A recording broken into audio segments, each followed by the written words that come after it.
जैसे हमारा टॉपिक है limit superior and limit inferior of a sequence. किसी भी सीक्वेंस का लिमिट सुपीरियर और लिमिट इंफीरियर हम कैसे फाइंड आउट करेंगे। सबसे पहले हम कोई भी सीक्वेंस जैसे फाइंड आउट करते हैं, यदि वो सीक्वेंस बाउंडेड अबव है, जैसे हमारी यहाँ पे ऐसा नहीं एक सीक्वेंस है, यहाँ पे बाउंडेड अबव है। कैसे? यहाँ पर जो वैल्यू है एस एन, इससे आगे वाली सभी वैल्यू इससे बड़ी हैं, यानी कि एस एन क्या हमारा हो गया बाउंडेड अबव का पॉइंट। तो इस वजह से ये क्या सीक्वेंस है बाउंडेड अबव। तो इस तरीके की सीक्वेंस जो बाउंडेड अबव है उसकी जो मैक्सिमम वैल्यू है यानी कि सुप्रीमम वैल्यू, उसे ही हम कहते हैं लिमिट सुपीरियर।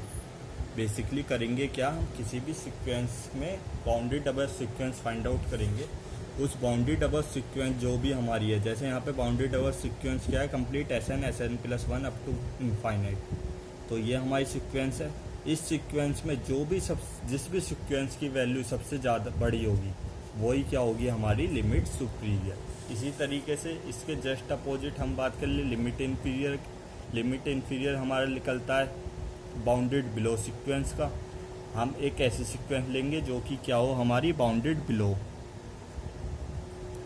ऐसी सीक्वेंस जैसे हम लेंगे जो बाउंडेड बिलो है, उसका जो सबसे छोटा पॉइंट होगा उसे हम कह देंगे लिमिट इंफीरियर। जैसे यह हमारी सीक्वेंस है, यह हमारी बाउंडेड बिलो है, तो इसका जैसी हम इन्फीमम यानी कि इस सीक्वेंस में जो सबसे छोटी वैल्यू है उसे ही हम क्या कहेंगे लिमिट इंफीरियर। अब लिमिट सुपीरियर को तो रिप्रेजेंट करते हैं इससे, क्योंकि एस एन सीक्वेंस का लिमिट इंफीरियर निकालना है तो एस एन के ऊपर एक डैश का साइन लगा देंगे। इसी तरीके से इंफीरियर वाले में क्योंकि ये छोटा होता है तो इसके नीचे की तरफ डैश का साइन लगा देंगे, क्योंकि सीक्वेंस की बात चल रही तो ऐसा। जब भी किसी का हमें इंफीरियर सुपीरियर निकालना हो तो सुपीरियर में तो हम ऊपर डैश का साइन लगा देते हैं, इंफीरियर में नीचे। और फाइंड आउट करने का तरीका क्या है, हम एक ऐसी सीक्वेंस देखेंगे जो बाउंडेड अबव हो, उसके लिए हमारा लिमिट सुपीरियर निकलता है। उस सीक्वेंस में जो सबसे बड़ी वैल्यू है, यानी कि बेसिकली हम बोल कह सकते हैं किसी भी सीक्वेंस की सबसे बड़ी वैल्यू जो है उसे तो हम कहेंगे लिमिट सुपीरियर, और उस सीक्वेंस की सबसे छोटी वैल्यू जो है उसे हम कहेंगे लिमिट इंफीरियर। अब जैसे हम बात करें कि हमारा अनबाउंडेड जो सीक्वेंस होती है उसका लिमिट इंफीरियर और सुपीरियर क्या होता है, वैसे हम इस पैरा में पढ़ के देख भी सकते हैं, हमारे ये सारे पॉइंट आ जाएंगे। तो मैं वैसे बेसिक भी बता दूं कि यदि हमें लिमिट सुपीरियर निकालना है किसका, बाउंडेड अबव सीक्वेंस का, जो अनबाउंडेड है, अनबाउंडेड सीक्वेंस है लेकिन अबव है, वो आगे की तरफ बढ़ रही है, नेक्स्ट टर्म उससे बड़ी टर्म है। इस तरीके की सीक्वेंस का जो हमारा लिमिट सुपीरियर होता है वो तो होता है प्लस इन्फिनिटी, और जो कि हमारी बाउंडेड बिलो सीक्वेंस है जो कि माइनस इन्फिनिटी की तरफ टेंड कर रही है। एक तरीके से हम ये कह सकते हैं जो सीक्वेंस इन्फिनिटी की तरफ टेंड कर रही है तो हमें लेनी क्या होती है सबसे बड़ी वैल्यू, क्योंकि ये अनबाउंडेड है, यहाँ पे ये इन्फिनिटी की तरफ जाएगी क्योंकि ये बाउंडेड है नहीं, तो इस वजह से इसका सुपीरियर तो हो जाएगा प्लस इन्फिनिटी। अब अनबाउंडेड सीक्वेंस है तो उसका इंफीरियर क्या होगा माइनस इन्फिनिटी, सबसे छोटी वैल्यू इन्फिनिटी देगा, इसी वजह से हम बोल रहे हैं अनबाउंडेड। और अनबाउंडेड और सीक्वेंस का इंफीरियर सुपीरियर कैसे निकलता है हमारा, हमेशा उस सीक्वेंस की सबसे छोटी वैल्यू इंफीरियर, सबसे बड़ी वैल्यू सुपीरियर, और रिप्रेजेंट करने का तरीका हमारा ये है। तो ये था हमारा टॉपिक लिमिट सुपीरियर और इंफीरियर के बारे में।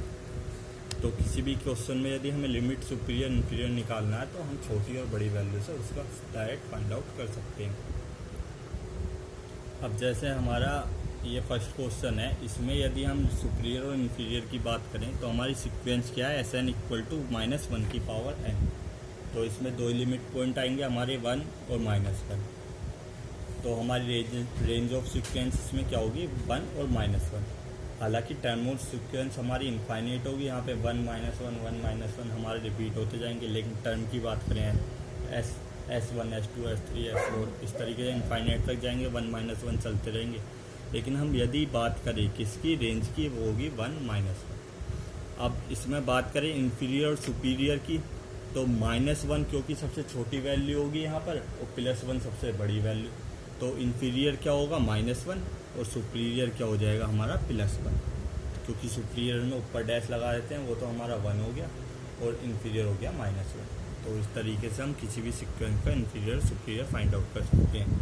नेक्स्ट हम ले लें, जैसे यदि हम बात करें कांस्टेंट सीक्वेंस की, यदि एग्जांपल नहीं भी आया तो डायरेक्ट देखें, तो कांस्टेंट सीक्वेंस में हमारी एक ही टर्म होती है, तो वही हमारी लिमिट सुपीरियर होगी, वही हमारी लिमिट इन्फीरियर होगी। जैसे कोई सीक्वेंस सी की तरफ टेंड कर रही है, तो वो हमारी लिमिट सुपीरियर भी उसके लिए सी होगा और लिमिट इन्फीरियर भी सी होगी, क्योंकि उसकी एक ही लिमिट है, उसमें ना कोई छोटी है ना बड़ी है। ये थी कांस्टेंट सीक्वेंस की बात। ऑक्सिलेटरी सीक्वेंस की हम कर चुके हैं। अब जैसे हमारी ये सीक्वेंस है, ये यदि हम ध्यान से देखें तो एक तो ये +1 की तरफ टेंड कर रही है, यदि हम राइट हैंड साइड की तरफ जाएं, लेफ्ट हैंड साइड की तरफ जाएं तो ये -1 की तरफ टेंड कर रही है, क्योंकि ये -2, इसके बाद रेस 3/2 इस तरीके से चेंज होती जाएगी इधर भी। तो ये +1 और -1 की तरफ टेंड कर रही है, तो इसमें -1 तो हो जाएगा इसका लिमिट इन्फीरियर और +1 हो जाएगा इसका लिमिट सुपीरियर। इस तरीके से किसी भी सीक्वेंस का हम डायरेक्ट लिमिट सुपीरियर और इन्फीरियर फाइंड आउट कर सकते हैं।